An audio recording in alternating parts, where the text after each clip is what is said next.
நெய் மணக்க மணக்க ஒரு பால் கேசரி செய்யலாமா? அதுக்கு ஒரு கடாய் வச்சு 2 ஸ்பூன் நெய் சேர்த்துக்கோங்க.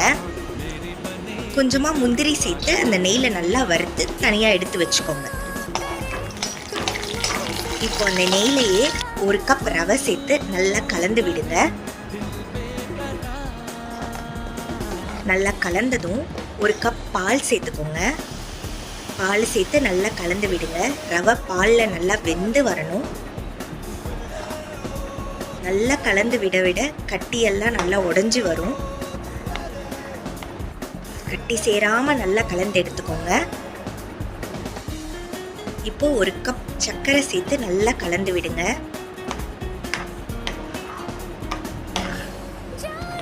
கடைசியாக ஒரு சிட்டிகை உப்பு சேர்த்து 1 ஸ்பூன் நெய் சேர்த்து கலந்து விட்டு வறுத்து வச்சிருந்த முந்திரியும் சேர்த்து கலந்து விட்டீங்கன்னா அருமையான பால் கேசரி ரெடி. வாங்க சாப்பிட்டு பார்த்து சொல்லுங்க.